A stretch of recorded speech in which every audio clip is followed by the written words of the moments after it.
Glória a Deus. Irmãos, Deus sempre proveu socorro, né? Deus socorro dos meninos lá e ajuda eles resolveram. Bom, eu com frio e sempre com calor, né? É novo. Vamos trabalhar o tema caminhando com Deus em finanças. Eu vou ensinar algumas coisas para vocês aqui que talvez vocês até já saibam, mas quando a gente ouve de novo, aquilo mexe com a gente por dentro. E às vezes a gente pensa que para prosperar é só vir na igreja ou só pôr um dinheiro no gasofilácio, mas Deus está interessado em nós de tal forma, como uma mãe cuida do seu filho, assim Deus cuida de nós. Então nós às vezes não enxergamos isso e descuidamos com relação à nossa vida. Mas olha como é importante a gente buscar a Deus todos os dias, porque a recompensa de Deus para quem busca Deus é grande em todas as áreas, principalmente financeira.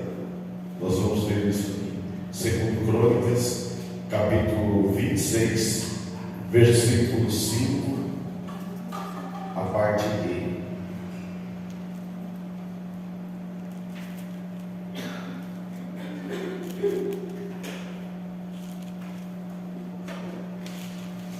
Gente, eu não sei porque estou tão cansado, tão esgotado, sem força. Eu hoje, se fosse assistir alguém pregando, eu ia dormir na cadeira, tão cansado eu estou.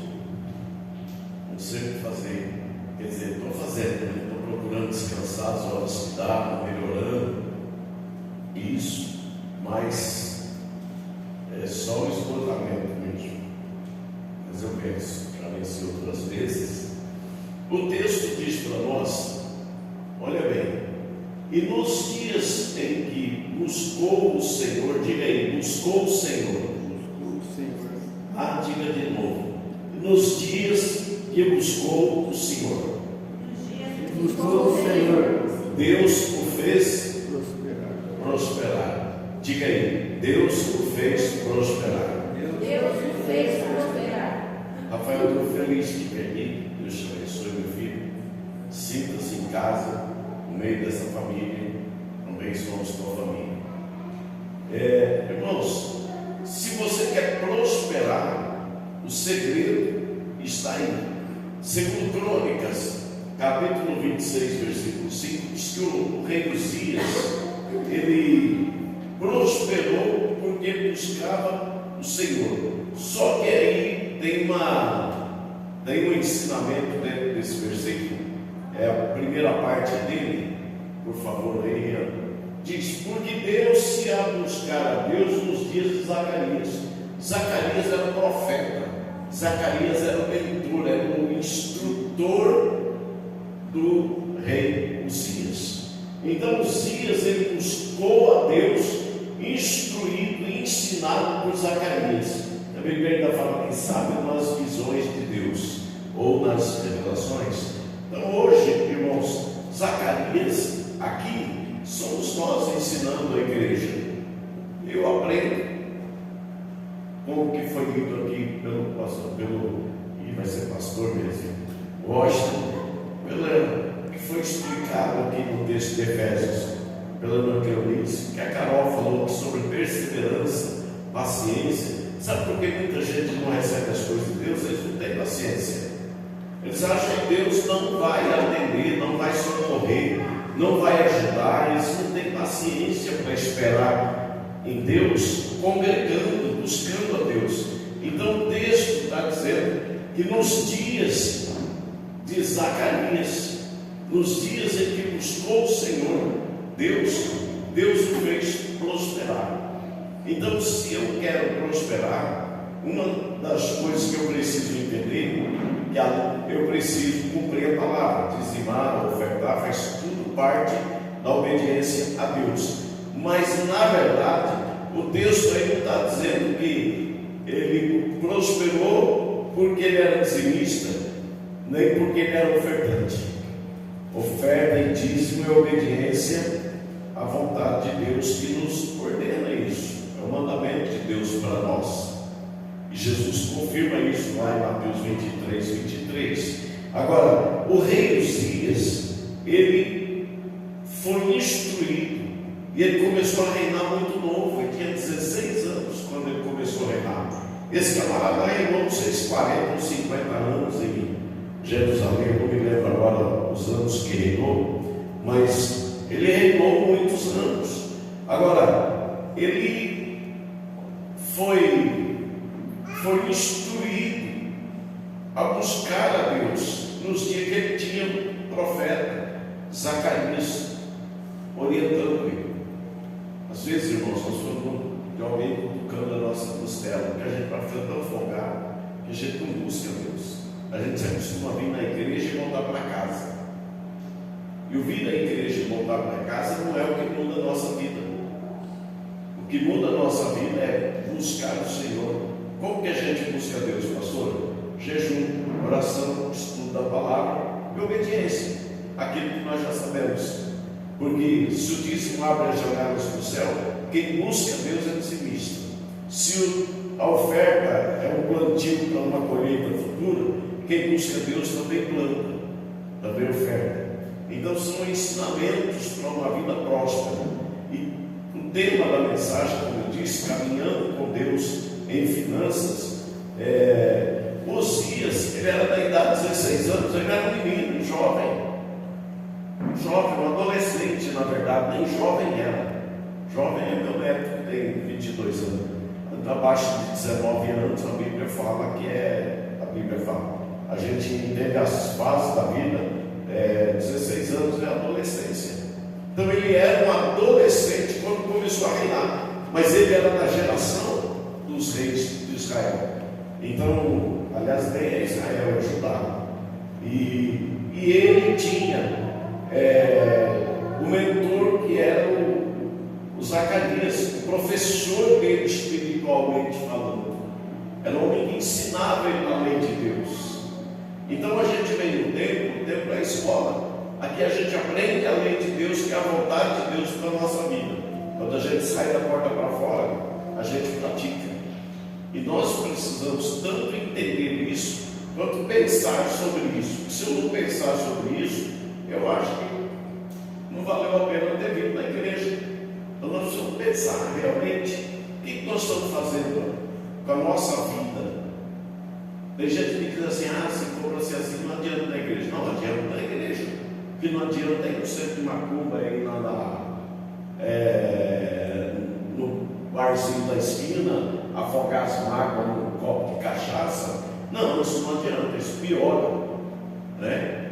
Agora, vir na igreja sempre vai nos ajudar, porque eu vim na igreja primeira vez, sabe, como camarada que não quer entrar dentro de uma igreja, mas eu fui por amor ao meu cunhado, levar ele, porque ele tinha sofrido um acidente, e estou aqui até hoje, 36 anos. Por quê?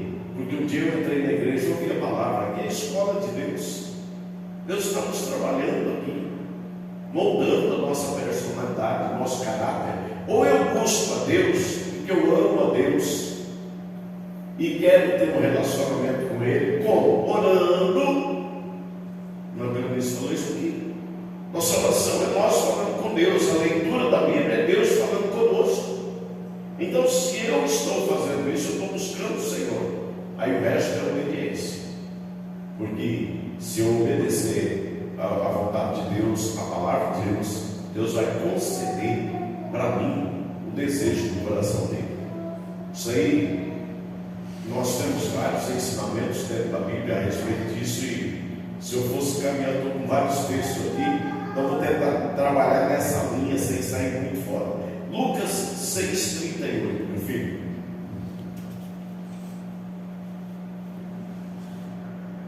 Ficou claro que nos dias que Uzias buscou o Senhor, ele o fez prosperar, no versículo 5, vocês leram?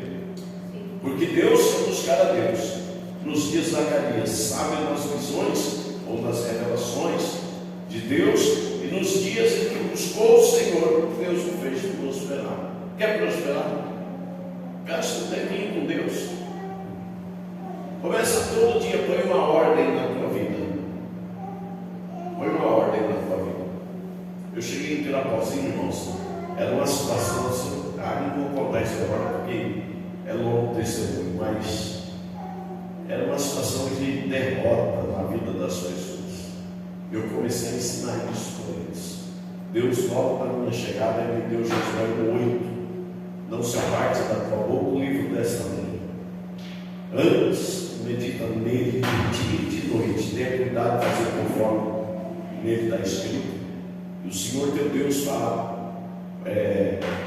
então farás prosperar o teu caminho e você terá sucesso. Quem faz o meu caminho prosperar sou eu. Pode, se a pessoa tiver com problema financeiro, ele pode morrer de orar, não vai cair dinheiro no quintal da casa dele. Não vai cair pepita de ouro na casa dele. Mas Deus vai abençoar a vida dessa pessoa, porque ela está buscando a Deus. Deus vai abrir caminhos. Deus vai orientar essa pessoa. Então eu comecei a trabalhar isso em Pirapozinho no tempo que eu estava lá. Eu cheguei, a situação era muito complicada, e daí a pouco Deus começou a abençoar aquelas pessoas. E tem um presbítero Júlio, que está lá até hoje.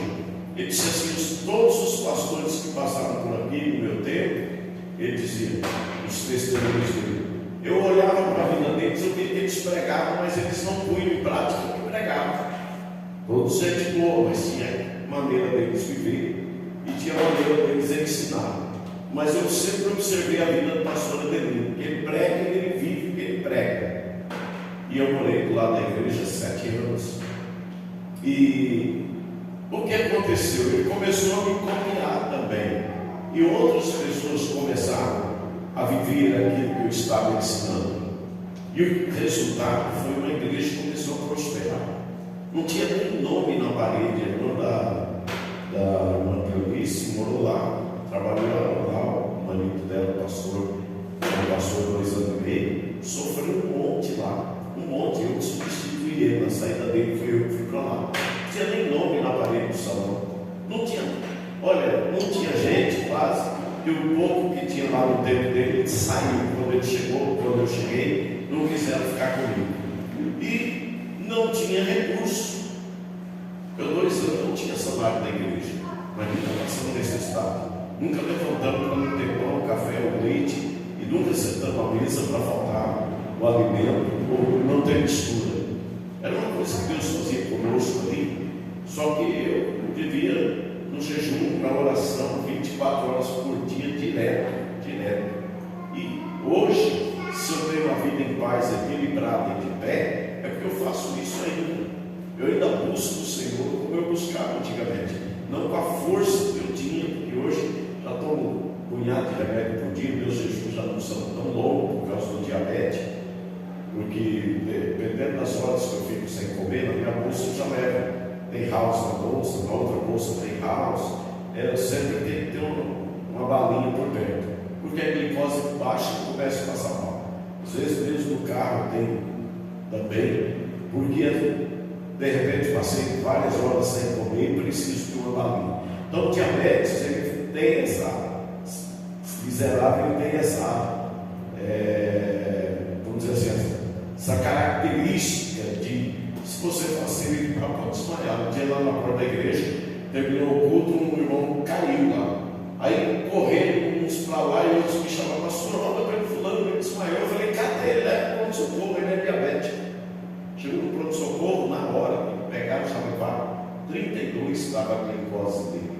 E a glicose mínima dela, aí para baixo a pessoa vai passar mal, é 70. Agora, para quem é diabético, com 100, 90, por aí, a pessoa já começa a passar mal muitas vezes. Então, irmãos, a gente precisa buscar o Senhor. Tem saúde? Aproveita. Meu neto aqui, ontem, teve o aniversário do irmãozinho dele. Ele entregou o jejum dele e a gente conversando, ele falou: tirei 42 horas de jejum. 41 horas de jejum e trabalha. Então a gente não tem desculpa para não buscar a Deus. A gente arruma desculpa para não buscar. Mas na verdade, se a gente buscar a Deus, a coisa muda. Coisa muda. É eu que decido o que eu quero no meu futuro. Isaías, por exemplo, Uzias, ele foi instruído a buscar o Senhor. Ele buscou o Senhor. E a Bíblia diz que a nação prosperou. Ele colocou pregadores em todas as cidades da terra de Judá. Em todas as cidades ele colocou pregadores para ensinar o povo na lei. E a Bíblia diz que a nação prosperou. Porque a gente fala em Israel são 12 tribos, imagine esse quadrado. Aí, por causa dos pecados de Salomão, ele roubou o seu filho, Deus tirou 10 tribos e separou. Ficou Israel, ficou o rei do norte, a parte de cima 10 tribos, e a parte de baixo de Judá e Benjamim.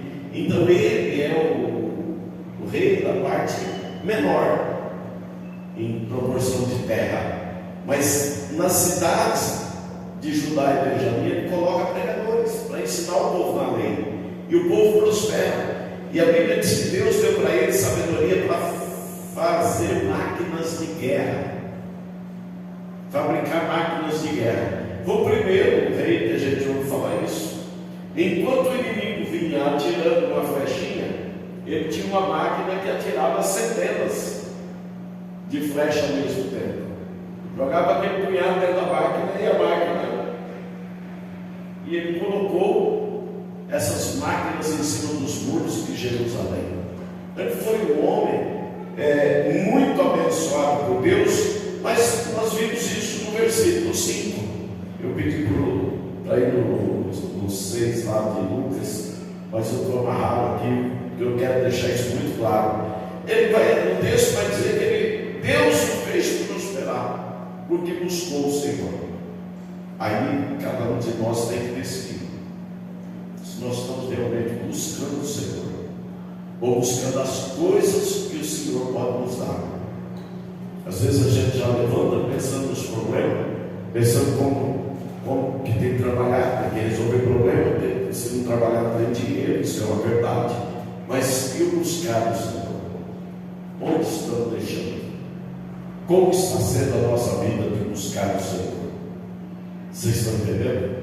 Então, Rafael, toda a tua vida ela muda. Daqui para frente você é novo, você está aqui pela terceira, quarta vez. Toda a tua vida muda daqui para frente se você permanecer aqui. Chegou um irmão na igreja lá em Pirapora, não sabia ler. Esse irmão não tinha um gato para puxar pelo rabo, nada. E ainda chegou dizendo que ia matar um camarada, que ele tinha comprado um carro financiado desse sujeito, e o sujeito ficou com o carnê e ele pagava para ele, e o cara disse que pagava o carnê. Só que o cara não pagou, um dia a polícia e o oficial de justiça foi lá e buscou o carro. Então, irmãos, hoje esse homem tem um patrimônio, um capital dos 2 milhões. E ele chegou na igreja e não tinha nada. Mas eu fui ensinando ele, falando: o senhor quer mudar de vida? Primeiro o senhor já vai perdoar esse cara. O senhor perdoa ele e começa a buscar o Senhor. E fui instruindo. Hoje ele tem 2 caminhões, deu uma caminhonete na Dodge Ram, deu uma praia de trabalho abençoada. Então, tudo ele fala que depois que ele entrou dentro da igreja do Brasil para Cristo, recebeu os ensinos, quando ele dá os testemunhos dele do pastor Adelino, e debaixo do ensino do pastor Adelino, Deus mudou a vida dele. E muda. E ele fica angustiado porque a família dele não vai lá na igreja, vai numa outra igreja, gosta de revelação e tal. E revelação de Deus existe. Deus usa pessoas mesmo. Mas a pessoa não pode se depender da revelação. A revelação é a palavra. E aí as filhas vivem penduradas no pai. Vão na igreja? Ele fala: vão na igreja, pastor. Não sei, não aprende nada. Não sei o que eles vão fazer na igreja. Se tivesse tudo aqui junto comigo, nossa vida era totalmente outra. Eles veem o que Deus faz na minha vida, mas não querem ir. Então, amados, Preste atenção. Vamos para Lucas 6,38.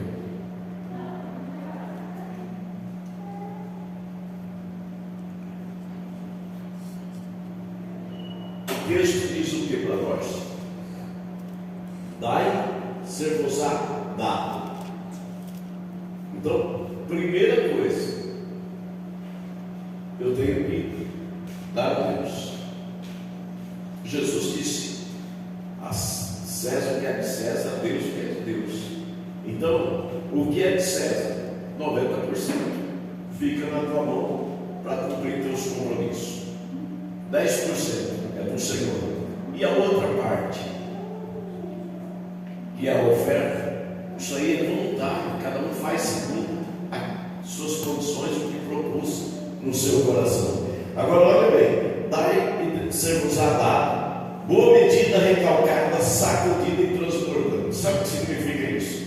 Boa, Deus está dizendo que Ele vai dar de volta. Agora, boa medida, recalcada, aquela que você soca ela, sacudida e transbordando. O que transborda é para os outros, é o que nós vamos trazermos, é o que nós ajudamos, empurramos alguém, fazemos um favor para alguém, é uma ajuda para a vida de alguém, é o que está transbordando. Então a promessa de Deus é que a nossa vida tem que ser transbordante, mas não é apenas eu dar. Vocês estão conseguindo, como hoje eu não estou muito bem, eu não estou conseguindo ser muito claro, talvez. A linha de raciocínio não é porque eu ponho ali, é porque eu busco o Senhor. O meu compromisso com a palavra, com a oração e com Deus é um casamento, é um relacionamento. Eu tenho que ter vida de oração, estudo da palavra. O jejum, ele não muda Deus, ele muda a gente. Pode ver que o dia que você vai jejuar, a luta é grande para jejuar. Aí você fica moído, abatido, chateado. Só falta os outros olhar para você e dizer: mas o que você tem? Você fala: estou jejuando. Por quê? Porque é difícil. Não é fácil. Eu, por exemplo, eu digo que os meus dias de jejum é ficar em casa. Eu já não consigo levar a vida para fora. Eu separo os dias que eu não tenho que sair, porque senão eu não dou conta. Aí, queridos, olha bem, dai e ser-vos-á dado, é a promessa. Caminhando com Deus em finanças, é o tema da nossa mensagem. Então, se eu não der, eu também não recebo. E se eu der, eu recebo uma medida recalcada, sacudida e transbordando. Agora, Deus, Ele não está olhando para o nosso dinheiro, Ele está olhando para o nosso coração. Olha a oferta. Abel deu uma oferta e Caim deu uma oferta. Caim deu uma oferta daquilo que ele produzia, e Abel deu uma oferta daquilo que ele produzia. Por que Deus recebeu a de um e não recebeu a de outro? Porque o problema é a intenção do coração, aquilo que nós estamos fazendo. Deus está olhando o nosso interior. Gente, às vezes, se a gente trouxer uma oferta maior, a gente coloca ela ali, só falta acender uma vela e ficar ali chorando, fazendo um velório, porque deu tudo que. Não, é a intenção do coração, é levar, entregar para Deus, sabendo que eu estou fazendo aquilo porque eu amo o Senhor, eu agrado Ele, porque eu amo Ele, eu tenho prazer em agradar o meu Deus. Como? Obedecendo a palavra. Esse dar já é Deus que está ordenando para nós. Jesus fala isso muitas, Vamos para o versículo de número 26 de Gênesis. Irmãos, hoje verdadeiramente eu não estou inspirado, e eu fico preocupado com vocês, porque eu vejo vocês quietinhos, dia frio, mas me dê um pouquinho de atenção. Nem vou ministrar tudo que eu tenho aqui. Olha só, Gênesis 26, versículo 12 ao 14. Vamos lá, Rita. 12 ao 14. O que diz para nós o texto? E semeou Isaque naquela mesma terra e colheu naquele mesmo ano 100 medidas, porque o Senhor o abençoava. Próximo versículo. E engrandeceu-se o varão e ia se engrandecendo até que se tornou muito grande, muito próspero, né? E tinha possessão de ovelhas, possessão de vacas, muita gente a seu serviço, de maneira que os filisteus o invejavam. Olha bem, quando a Bíblia está falando que Isaac semeou naquela mesma terra e colheu, está falando de uma terra de dificuldade, era tempo de seca, era terra ruim, era terra do inimigo, porque Isaac estava na terra do inimigo. Ele estava na terra de Abimeleque, e Abimeleque era um rei de uma nação contra o povo de Deus, e Isaac era um daqueles da promessa. Abraão gerou. Quem que Abraão gerou? Isaac. A promessa que Deus fez a Abraão de dar um filho é o Isaac, é o filho da promessa, e nós somos todos dessa geração. Então ele está ali na terra da dificuldade, na terra do problema, na terra onde a coisa tinha tudo para dar errado, entende? E ele foi para lá, para essa terra, por causa da fome na terra de Israel. E ele então semeia nessa terra, e ele colhe nessa terra. E a Bíblia ainda fala, naquele mesmo ano, sem medidas, porque o Senhor o abençoava. Sabe o que é isso? Deus abençoava, né, sem medidas. Eu vou traduzir para vocês aqui. O cêntuplo, 100 vezes mais. Agora preste atenção. Você coloca uma oferta aqui, uma oferta é uma semente.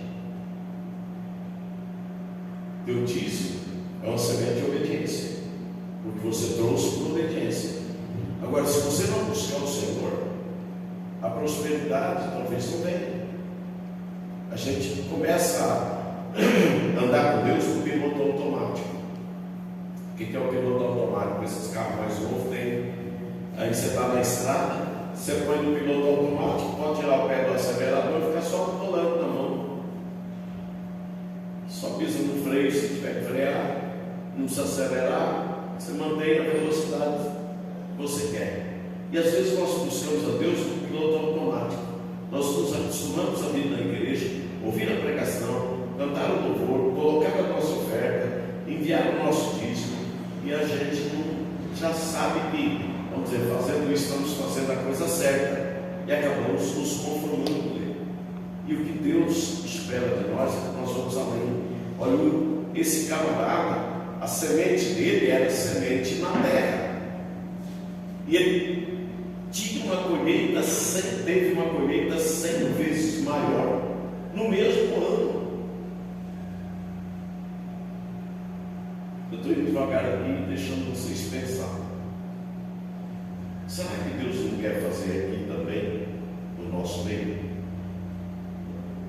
Eu tenho várias histórias de Pirapó, pessoas que quando eu cheguei lá não tinha nada, e Deus levantou aquelas pessoas, mas eles aprenderam debaixo desses ensinos.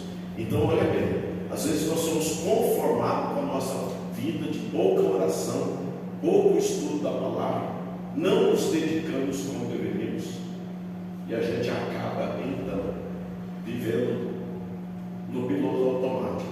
Nós fazemos a coisa de uma forma mecânica, assim como você já sabe que levantou daqui, acordou de manhã, levanta da cama, tem que lavar o rosto, escovar os dentes. Nós estamos fazendo com a vida espiritual. A gente levanta e já não busca Deus. Durante o dia tem que trabalhar mesmo, cansado à noite, acabamos não buscando a Deus. E a Bíblia nos ensina que ele buscou o Senhor nos dias que ele teve um instrutor, teve um mentor, e esse homem instruiu o rei Uzias, e naqueles dias Uzias prosperou. Enquanto, a Bíblia ainda fala assim, enquanto buscou o Senhor, e depois ele fez burrada, sabe? Deus abençoou tanto que depois ele começou a pisar na bola. Então, amados, aqui o texto está falando para nós que ele colheu 100 vezes mais, porque o Senhor o abençoava. Quem é que te abençoa, amém? Quem te abençoou? Então, mas por que ele abençoava mais o Isaac e não abençoou eu? Eu tenho que pensar. Será que eu estou levando uma vida assim com Deus de verdade? Vocês entendem isso? Porque vocês não sabem como é a minha vida, eu não sei como é a vida de vocês. Agora, o que nós precisamos entender é que Deus faz o que nós não podemos fazer. Deus, o médico trata e Jesus cura. Eu vou ao médico, passo pelo médico, mas eu tenho ciência que o médico não resolve, ele só dá remédio. E o único que pode resolver é Cristo. Já fui curado de várias coisas. E agora, o que nós vamos entender? Versículo 13. E engrandeceu-se o varão e ia engrandecendo-se até que se tornou muito grande, ou seja, prosperou tanto, e a sua prosperidade passou a incomodar os olhos dos outros. Vamos para o versículo 14. E tinha possessão de ovelhas, possessão de vacas, muita gente a seu serviço, de maneira que os filisteus o invejavam. Então, os filisteus são aqueles que são os filhos do Labeta, são aqueles que não são de Deus, que olham para a sua vida, acham que você não pode ter nada, e se você tiver, eles te criticam, eles têm inveja de você. E eles invejavam Isaac pela bênção de Deus na vida dele. Veja bem, eu não estou dizendo que nós aqui não temos sido abençoados, porque em tempos difíceis aqui eu tenho visto, eu tenho ouvido testemunho de pessoas aqui da igreja, desse pouco de gente que nós estamos aqui, eu tenho visto testemunhos de bênção na vida de pessoas aqui. Entende? Então agora, o que eu preciso pensar? Se eu estou buscando a Deus, esse copo aqui, por exemplo, está quase cheio de água, está aqui, essa taça, mas não está cheia. Qual é o tanto que eu busco a Deus? Como é que é a minha vida com Deus? Trabalhar, nós trabalhamos bastante. Por exemplo, eu sempre falo isso para quem me ajuda. E se envolver com a obra de Deus é uma coisa, mas se envolver com Deus é outra coisa. Então eu principalmente eu, preciso me envolver com Deus para as coisas darem certo. Se eu não me envolver com Deus, as coisas não dão certo. Porque eu me envolvo com as coisas de Deus, mas não com Deus. As coisas de Deus é a igreja. Então, eu tenho que me envolver primeiro com Deus. Hoje eu falava isso com uma pessoa colocando um monte de situação para falar, filho, como é a tua vida de oração? Como é que você tem lido a palavra? E fui questionando ela, porque ela estava colocando só os defeitos do outro lado e não estava vendo os dela própria. É por isso que a tua vida está desse jeito, está faltando um plumo. Então, amados, no Gênesis 12, ele vai dizer para nós, 26, 12, aqui para finalizar o texto que nós estamos, ele vai dizer para nós: e semeou naquela mesma terra, colheu. Os outros não colhiam, mas ele colheu 100 vezes mais. Vocês e eu, irmãos, nós somos filhos da promessa. Deus enviou Cristo para nos salvar. Nós somos filhos da promessa, apóstolo. Agora, pastor, mas então por que eu estou passando por isso? A Carol ministrou aqui. O sofrimento, ela usou uma palavra bem técnica, que é a didática de Deus. Quase que eu tive que ir no dicionário. Método de ensino. O sofrimento, a maneira que Deus usa para ensinar eu e você. Por que eu estou passando por isso? Se eu não estou fazendo nada errado, então Deus está tratando, Ele quer tirar algo de mim, para Ele colocar algo dele em nós. Porque a gente não sofre só porque peca e desobedece a Deus. Deus muitas vezes usa isso que nós ouvimos na Carol, o sofrimento, para nos transformar, fazer a gente parar e refletir. Em Provérbios Eclesiastes capítulo 7, fala que com tristeza do rosto, do coração. Vai lá, Renan, para mim, Eclesiastes 7. Vamos no versículo 5, ali, 4. Aí, ó, não. 4. O coração do sábio está na casa do luto, mas o coração dos tolos na casa da alegria. Pai, melhor é ouvir a repreensão do sábio do que ouvir alguém a canção do tolo. Vai, porque qual crepidar estalar dos espinhos debaixo da panela, quando se está num fogão a lenha, né? Que naquele tempo não tinha fogão a gás. Tal é o sorriso do tolo, também isso é vaidade. O tolo ri, tudo quanto é coisa ele acha graça, e ele conta uma coisa sem graça e ele mesmo ri fazendo graça. Volta para trás, filho, eu acho que é o anterior, o 3, meu 3 também. Melhor é a tristeza do que o riso, porque com tristeza no rosto se faz melhor o coração. Sabe aquele dia que a pessoa olha para você e fala: o que você tem? Você fala: hoje eu não estou bem. Está triste por algum problema, por alguma situação. Mas a Bíblia fala que a tristeza faz melhor o coração. Por quê? Porque a gente está refletindo: por que eu estou assim? É porque ontem eu comi tanto, eu comi aquele lanche gorduroso e hoje eu estou passando mal. Vocês sempre passaram por isso. Eu já há muitos anos que eu não faço isso, mas já fiz. Eu vi uma pessoa um dia passar o dia inteiro na cama. Mas o que aconteceu com você?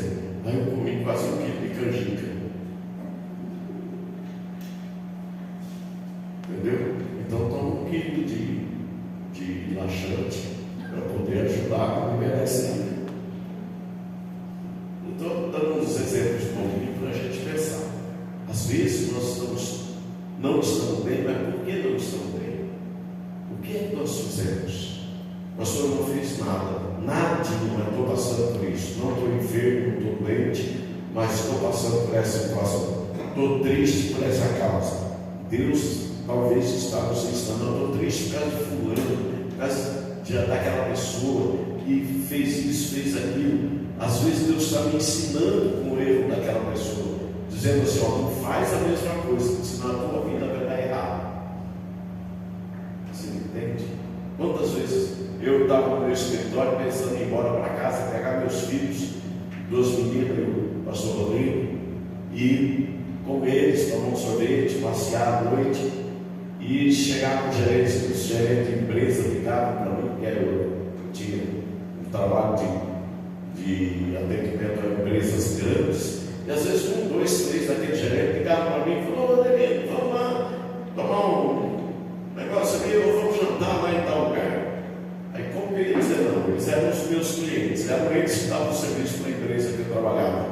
Aí eu ia, deixava meus filhos, deixava minha família, ia correr atrás de amigos por intenções que era dinheiro. Isso me trouxe grande prejuízo. Só fui ver isso muitos anos mais tarde. Ganhei dinheiro, para mim não sobrou nada.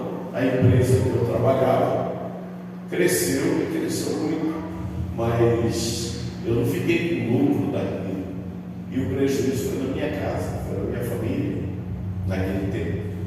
Então, irmãos, Provérbios, nós vimos aqui o Eclesiastes. Deixa eu dar uma corretinha aqui mais. Vamos lá, próximo versículo. O coração do sábio está na casa do luto. Olha como Deus é ao contrário de nós. Poxa, mas o camarada que é sábio, o coração dele, o pensamento dele está na casa do luto. Por quê? Porque na casa do luto, olha bem, mas o coração dos tolos na casa da alegria. Os tolos, eles querem festa, encher a cara. Como é que é aquela música? Bebê, muitas vezes eu cantei os pedacinhos dela ensinando lá na igreja. O tolo é isso. O que o tolo quer? Festa. Ele não está nem pensando que vai ser o dia de amanhã. Gasta o dinheiro dele à toa.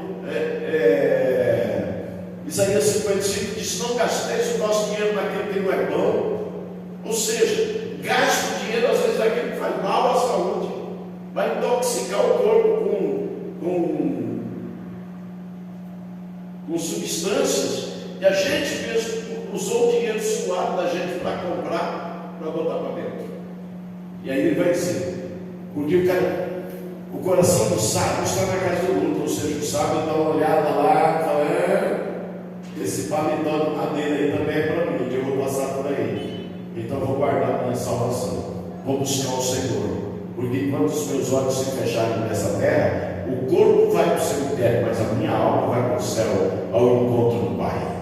Essa é a diferença, o sábio entende isso. Aí vai dizer, o coração do tolo está na casa da alegria. Vocês não têm noção, o inferninho que virou Pirapó nesses, uma semana, começou 4 dias, né? Pelo amor de Deus, vocês não têm noção. Vocês não têm noção do estado das meninas, praticamente meio peladas. A bota cobria até no joelho, mas a saia mal cobria a cintura. E aí, e o povo desesperado, invade na cidade, procurando estacionamento, lugar, para vocês não terem noção que é a Fejuca de Pirapó. Ali, uma cidadinha pequena. Vocês não têm noção. A bebedeira, o que acontece nessas festas, por causa dos cantorzinhos, pé de marreco, vão lá. Gente, eu fico olhando aquilo e falei, meu Deus, meu neto, a gente veio conversando com o Gabriel, e ele falou, vô, que coisa terrível, né? Como que as pessoas sem Deus não têm visão? Não tem. Eles veem o mal para eles é o bem. Eles estão se autodestruindo. E olha, não é brincadeira, eu estou falando para vocês, mas não é nem 10% daquilo que eu observei. Então Deus já deixou esse conselho para nós. Quando eu me converti e eu vi isso, meu Deus, como eu era um jumento, como eu tenho que mudar. Eu tenho que mudar. E quando eu comecei a pregar, mas eu pregava querendo eu mudar os outros. Vixe, eu pregava, e tinha dia que eu pregava até meio irado, porque eu sabia de algumas coisas que gente estava me precisava mudar. Hoje não. Hoje eu ensino, quer. Meu papel é ensinar. Olha bem, vamos para o próximo versículo, meu filho. Então todo o coração dele está na casa da alegria. Agora, melhor é ouvir a repreensão do sábio. Quem gosta de ser repreendido aqui? Repreensão do sábio é ensino. É ensino. E Deus está dizendo, melhor é ouvir a repreensão do sábio do que ouvir alguém a canção do tolo. Mas a canção do tolo é tudo isso que vocês escutam aí no mundo. Tudo isso. O tolo gosta disso. Vai cantar um louvor para o ímpio. O que está acontecendo com você? Ficou doido? Mas a canção do tolo é isso. A sociedade que nós vivemos no meio dela é uma sociedade de tolos, pervertidos e convencidos que o pecado ou aquilo que desagrada a Deus é o melhor. Então, melhor é alguém ouvir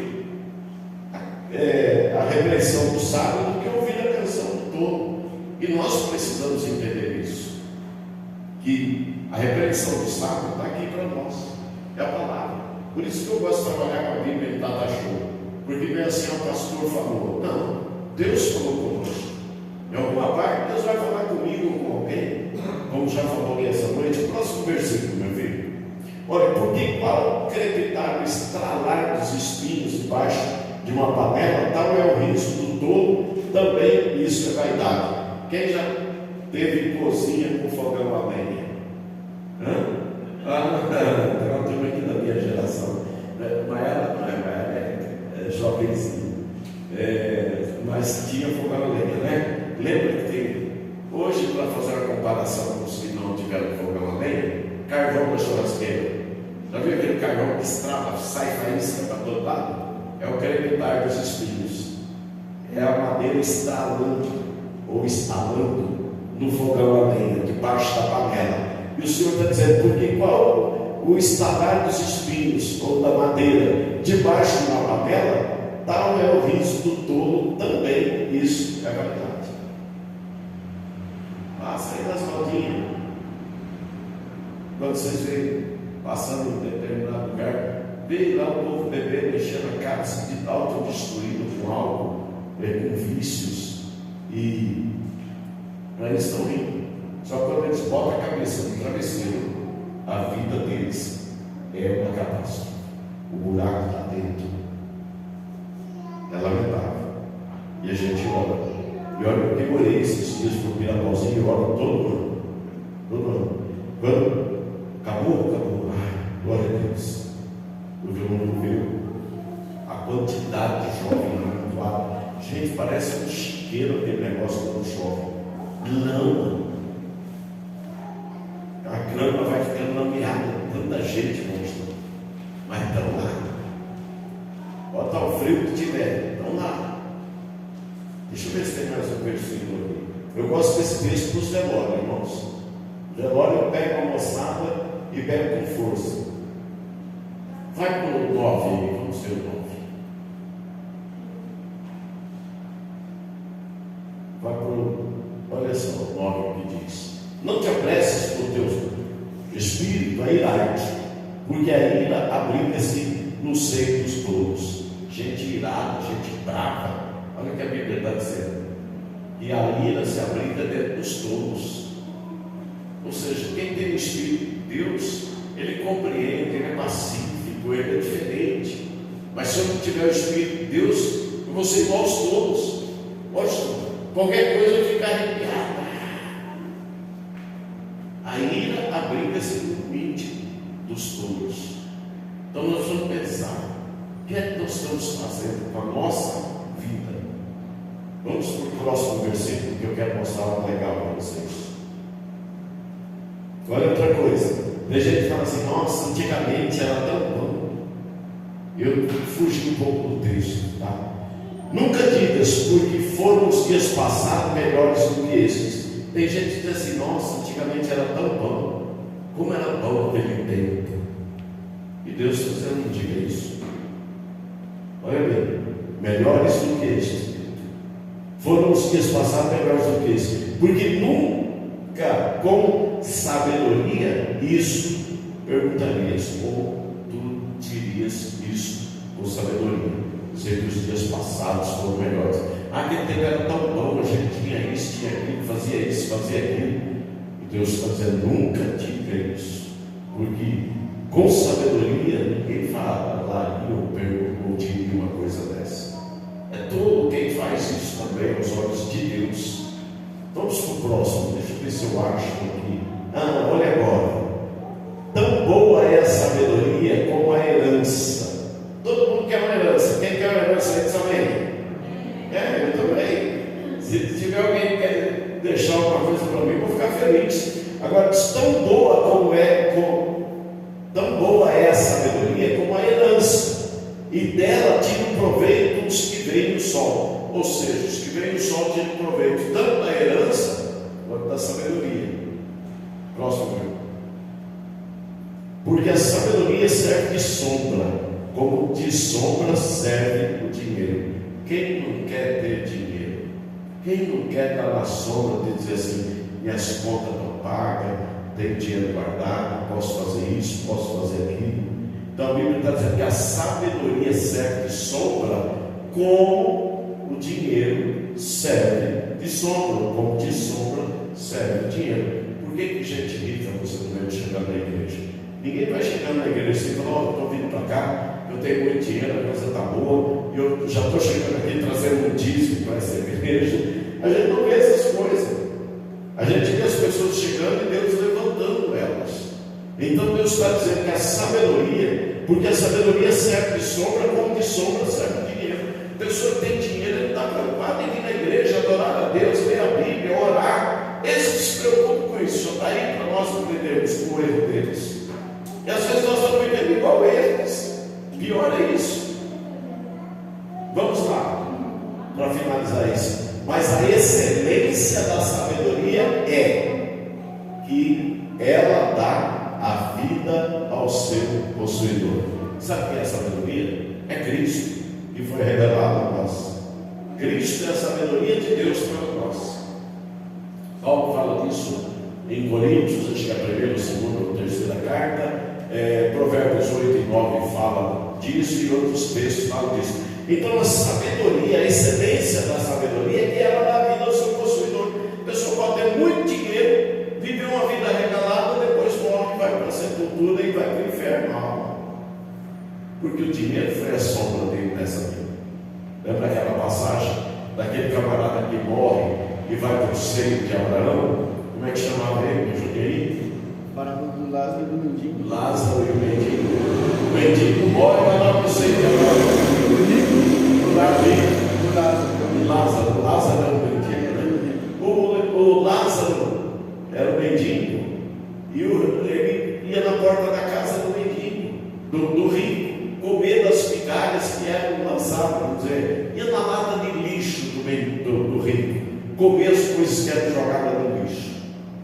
Esse cara morre e vai para o céu, e o outro morre e vai, a Bíblia fala, para o céu, que era antessala do inferno. Então, quando esse camarada está lá, ele começa a ver a vida e se preocupar, e Lázaro está no seio de Abraão. Então ele pede para Abraão, meu pai, manda Lázaro ir lá pregar com meus irmãos, manda Lázaro ir lá. Aí Abraão fala para ele: olha, se eles não acreditaram nos profetas, se eles não acreditaram naqueles que estão lá ensinando, vão acreditar que alguém saiu daqui e ressuscitou e foi lá pregar o Evangelho. Então, irmãos, nós precisamos entender para nós mesmos que a excelência que está dentro de você e de mim, a Bíblia fala que é um tesouro em vaso de barro, é que dá a vida a nós. A vida. Se acontecer de algum de nós partir nesse mês de julho, o céu é o nosso lugar, é a nossa pátria eterna. Pastor, até medo o senhor falar isso, mas medo é a realidade. Eu gostaria de ficar aqui até Jesus voltar, mas eu não sei. Entendeu? Mas a realidade nossa é que o céu nos espera. Rafael, nós temos o céu à espera de nós. Então, queridos, deixa eu ver aqui se eu encerro aqui. Tem umas coisas tão legais aqui, mas hoje está faltando pique. Provérbios 13, 22, vamos ver aí. O que diz o texto? O homem de bem deixa uma herança aos seus filhos, e aos filhos de seus filhos, ou seja, aos filhos e aos netos. Mas a riqueza do pecador é depositada para o justo. Vai haver uma transferência de riqueza. Deus ainda vai encher a igreja dele de recursos. Mas onde isso está? Está em Deus. O Ezequias, o Uzias, de 2 Crônicas, capítulo 26, versículo 5, e nós começamos meditando, ele prosperou porque ele buscava o Senhor. Então Deus quer dar para nós. Deus quer dar. Olha a primeira transferência de riqueza que a gente vê para provar que isso é uma verdade. No Egito, eles foram escravos no Egito, e Deus disse para Moisés: fala para o povo pedir vaso de prata, de ouro, e pedir tudo, joia, tudo que o Egito tiver. Imagina alguém chegar na porta da tua casa e pedir o teu carro. Você vai falar: está ficando louco? Você endoidou? Pegando o juízo? Porque eu vi uma joia no braço de uma parente minha. Eu falei: nossa, coisa linda. Comprei esses dias. Eu não gostou muito, não. Que disse que foi muito caro. Mas quanto você paga nisso? Faz anos, eu paguei 10 mil. Entendeu? Talvez hoje compre o meu carro, que o ouro só sobe, o ouro não abaixa. Então preste atenção, que o texto vai haver uma transferência de riqueza, vai, porque já houve uma, quando Deus tirou o seu povo do Egito. E está chegando o tempo que Deus vai tirar a igreja dele desse marasmo. E Deus quer encher a mão da igreja, porque a igreja tem ajude, financie as obras de missões. Eu quero falar algo interessante aqui da conferência missionária, que precisamos de gente para trabalhar traduzindo a Bíblia. Tudo isso custa no Evangelho, nada é de graça, tudo é caro. Nós pagamos água, luz, aluguel, prédio, salão, gasolina, carro, é um monte de coisa. Então o texto vai estar nos ensinando que a riqueza do pecador vai ficar com o justo. Você é o justo, Deus ainda vai mudar a tua história, Deus vai mudar a tua vida. Você não é justo porque você é bonzinho, você é justo porque foi justificado por Cristo. Os teus pecados foram perdoados lá na cruz, quando o sangue de Jesus foi derramado por nós. Vocês entendem isso? Então, pega Eclesiastes 2:26, meu filho, e eu vou parar aqui. Eclesiastes 2:26, diz o texto: porque ao homem que é bom diante dele, dá a Deus sabedoria e conhecimento e alegria, mas ao pecador dá trabalho para que ele ajunte e amontoe e o dê ao bom perante a sua face.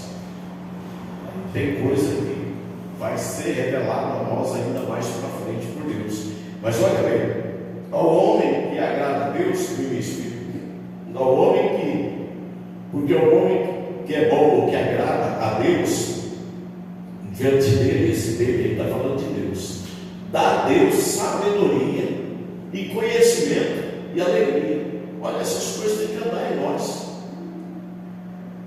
Talvez nós estamos fazendo mais por nós mesmos do que por Deus, querido. Está entendendo? Às vezes nós estamos fazendo mais por nós mesmos. O interesse nosso é mais: venha a nós o vosso reino. Só venha a nós. E aí ele está prometendo que Deus dá sabedoria, conhecimento e alegria. Conhecimento, entendimento e alegria. Já viu? Comece a prestar atenção em você a partir de amanhã. Olha no espelho e pensa: parece que eu cheguei de novo hoje. Nossa, parece que eu vivi vinagre. A gente vive às vezes azedo o tempo todo. Por quê? Porque está faltando aquela unção do Espírito em nós. Mas só o Senhor sabe os problemas que eu enfrento, e você não sabe o problema que eu enfrento. Mas aonde é que eu encontro força, alegria, conhecimento? E Deus, não é que eu tenho alegria, que eu tenho que andar assim. Nem você. Alegria é aquela pessoa que ela está contente por dentro. Contente. O que ela tem está bom para ela. A vida que ela tem satisfaz ela. Ela está contente, ela está satisfeita. Então, Deus coloca isso dentro das pessoas que agradam a Ele. A pessoa que é boa, que é agradável a Deus, Deus dá sabedoria, conhecimento e alegria. Próxima parte. Mas ao pecador dá trabalho. Pastor, mas então não tem que trabalhar? Eu estou trabalhando porque eu sou pecador? Não, diferente. Você pode ver que o pecador, ele vive pelo trabalho. Ele escraviza os funcionários. Quanto mais ele tem, mais ele quer ter. Ele pisa nos outros, porque ele valoriza o dinheiro. Ele valoriza o que ele tem e não a pessoa.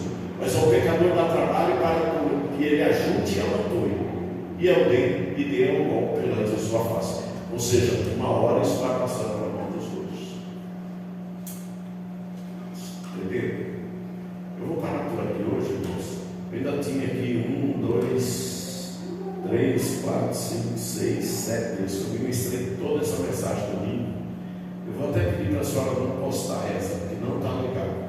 E aí eu vou pegar de domingo, que eu preguei em Pirapó, quer dizer, o ensino está certo. Eu aqui não estou legal. Vou pedir para pegar a mensagem de domingo. Eu vou pegar ela, vou colocar no grupo da igreja. Aí vocês vão poder ter ela inteira. E graças a Deus eu estava com tanto vigor, tanta força para ministrar, para ensinar, para falar. Foi um ensino que eu recebi muitas mensagens, segunda, terça-feira, quarta-feira, as pessoas comentaram nos grupos da igreja. Eu sei que foi uma revelação de Deus. Então hoje, eu até vinha quieto no carro, o Gabriel falou: o senhor está bem? Eu estou bem meia boca. Mas acontece, eu sou humano igual vocês. Mas a fé inabalável, a confiança confiança em Deus sempre.